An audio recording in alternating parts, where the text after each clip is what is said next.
राधे राधे। आप सब कैसे हो? आई होप कि अच्छे होंगे और आप सबकी पढ़ाई भी अच्छी चल रही होगी।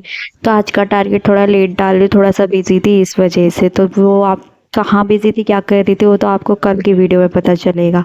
तो चलो आज सैटरडे का टारगेट बताती हूँ कि ये सैटरडे का टारगेट में मैंने क्या क्या किया था और सैटरडे का टारगेट था क्या।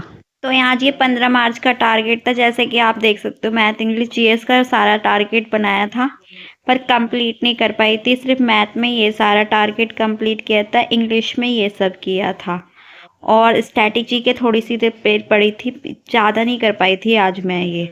तो चलो आज का टारगेट बताती हूँ कि आज मैंने ये सब क्यों नहीं कर पाई थी और क्या क्या ये सब मेरा आज कैसे कैसे मैंने कंप्लीट किया था। आज का दिन ना सबसे ज़्यादा बेकार दिन निकला। आज की मेरी स्टडीज़ भी ना बिल्कुल नहीं हो पाई, जितना टारगेट बनाया था वो भी नहीं हो पाया।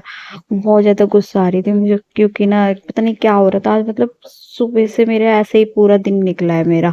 दोपहर में जब मैं जॉब से आई, जॉब से आकर मैंने खाना खाकर मैंने सिर्फ बिल्कुल बिल्कुल नींद नहीं थी, 2% भी 1% भी नींद नहीं थी।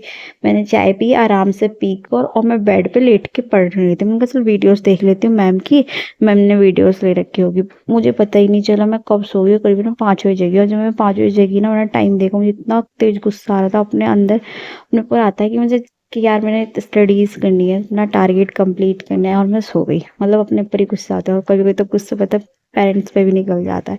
मेरा ज़्यादातर यही होता है, मम्मी कुछ बोल रही है कि बेटा ये, मैंने कहा आप शांत रहो, मेरे को इस तरह ना गुस्सा आ रही है। मेरा ज़्यादातर गुस्सा पेरेंट्स पे ही निकल जाता है, पर ये गलत बात है, मुझे पता है। पेरेंट्स भी मेरे अच्छे हैं, मेरे भाई मम्मी दोनों अच्छे हैं कि मतलब मेरी गुस्से को, मेरी सब चीज़ों को कंट्रोल करते हैं।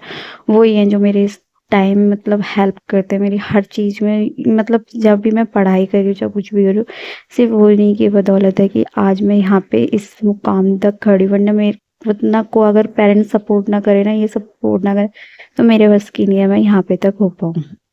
तो चलो जो मैंने पढ़ाई करी है वो मैं आपको बताती हूँ कि 5 बजे के बाद मैंने क्या पढ़ाई करी थी। तो मैं सबसे पहले ना देखने पर लगी थी कि क्लास चल रही है, किसकी क्लास ली है। तो मैंने सोचा पहले मैम की क्लास ले लेती है, वोकैबुलरी की क्लास। तो मैं वोकैबुलरी की क्लास ना अन्य मैम की लेने के लिए बैठ गई थी। मैंने वो वोकैबुलरी की क्लास ली थी। मैम मैराथन कराते ना क्लास में, तो मैंने वो वाली क्लास की मैराथन ली थी क्योंकि वोकैबुलरी की ना 2 घंटे की मैराथन थी और वोकैबुलरी इंपॉर्टेंट होते हैं हमारे एग्जाम सब चीज़ों में। तो मैंने वोकैबुलरी की सबसे पहले क्लास ली थी।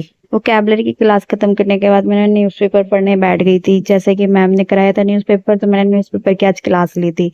फिर उसके बाद मैंने रानी मैम से ना टेंस की क्लास पढ़ी थी। टेंस भी आज मैंने ज़्यादा देर नहीं पढ़ी थी, सिर्फ 10-15 मिनट ही पढ़ी थी, क्योंकि मेरा माइंड ना स्लिप रहता है। मेरा मन कर रहा था कि रहने दे, अब मत पढ़।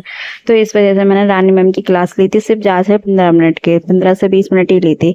फिर उसके बाद में मैंने सर की क्लास ली थी, मैथ की क्लास, क्योंकि मैंने सोचा मैथ की थोड़े से पढ़ ली चाहिए। तो 1-2 क्लास ली थी, ज़्यादा नहीं ली थी, जैसे कि मैं आपको पता ही है। तो वाली मैथ की क्लास लेने के बाद में फिर मैं बैठ गई थी प्रैक्टिस करने के लिए। मैंने कहा प्रैक्टिस भी कर लेनी चाहिए, क्योंकि हमारी वोकैबुलरी और हमारे मैथ की ना प्रैक्टिस कर लेनी चाहिए, क्योंकि दोनों चीज़ें इंपॉर्टेंट होती है। तो मैंने वो बैठ के पढ़ने के लिए लग गई थी। मैंने कहा इनकी प्रैक्टिस कर लेनी चाहिए।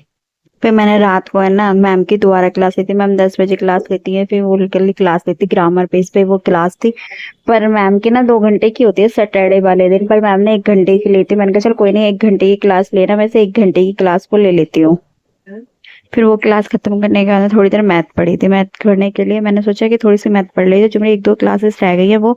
तो रात को है ना मैंने एक सेंटर से रिलेटेड चैप्टर था, जैसे कि सर्कल सेंटर से रिलेटेड सर्कम सेंटर, तो वो वाला चैप्टर था ज्योमेट्री में। पता नहीं क्या हो रहा था उसमें, मतलब जब भी मैं उसे कई दिनों से उसे लेके बैठ रही हूँ ना, मैं फिर वो पर हो ही नहीं पा रहा है, नींद आ जाती है, पता नहीं क्या है उस चैप्टर्स को देखते ही। तो रात को भी ऐसे ही हुआ। रात को भी जब मैं क्लास ले रही थी ना, उसके बाद मुझे पता ही नहीं कब 15 मिनट बाद उसकी क्लास लेते ही मुझे नींद आ गई थी। मैंने सोचा चल कोई बात नहीं, अभी से सुबह मॉर्निंग में क्लास को लूंगी। तो इसी वजह से ना मेरा दिन बहुत ज्यादा बेकार गया था कि मेरी स्टडीज नहीं हो पाई थी। और आज का टारगेट है ना मेरा थोड़ा सा ही हो पाया था, पूरा कंप्लीट नहीं हो पाया था। तो चलो मिलते हैं किसी नेक्स्ट वीडियो में। जब तक के लिए आप सब ऐसे ही अपनी पढ़ाई को करते रहना, पर अपने टारगेट को अचीव करते रहना। सिर्फ हम पे 2-2.5 महीने रह गए सीजीएल के एग्जाम्स को आने में, तो हम पे सिर्फ यही महीने, हमें जितनी हो सकेगी प्रैक्टिस कर लो, जितना भी हो सके अपने टारगेट को बनाओ और अचीव करो। तो चलो सभी को मेरा फिर से राधे राधे।